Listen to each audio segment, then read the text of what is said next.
Hi everyone, in this video I'm going to be working through these rational number questions. These are the kind of questions you can expect kind of in a term 1 test, or they always come up in exams as well. Okay, so first of all, show that 0.75 is a rational number. So for it to be a rational number, what we need to be able to show that you can rewrite it as a fraction with two integers. So you need an integer, so that means like a number with no decimals, divided by an integer.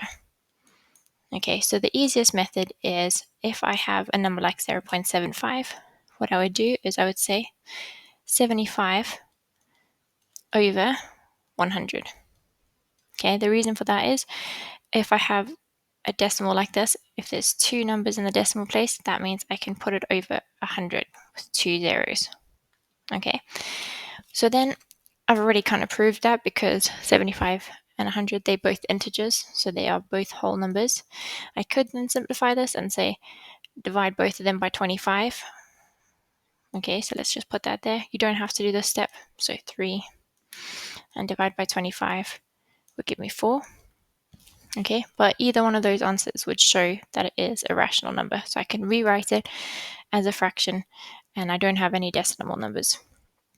Question 1.2, so round that to two decimal places. So what I want is I'm going to be looking at these two, and then this number tells me if I'm going to round up or down.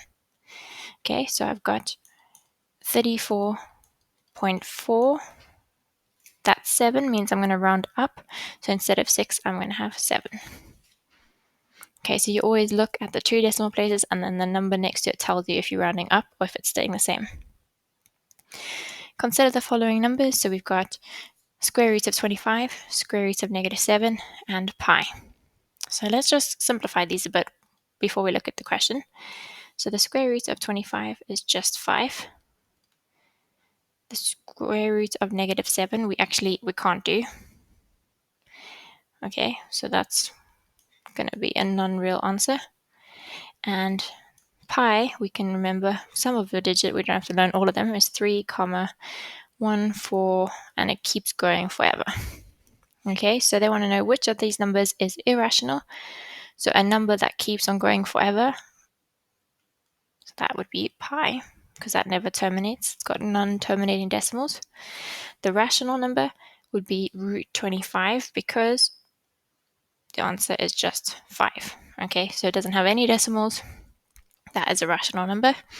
And then non-real is going to be this root -7. Okay, because we can't take the square root of a negative number. And then question 1.4, determine two positive integers between which root 33 lies.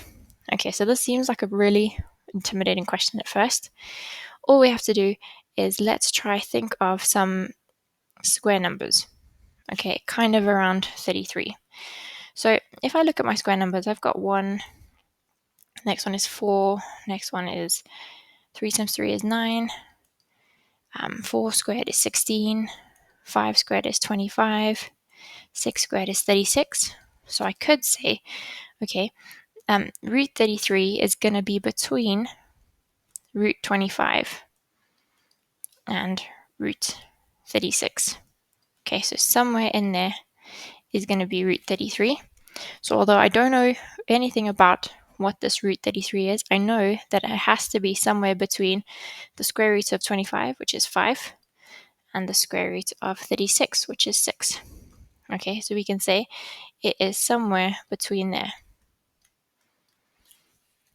Okay, so root 33 is between 5 and 6.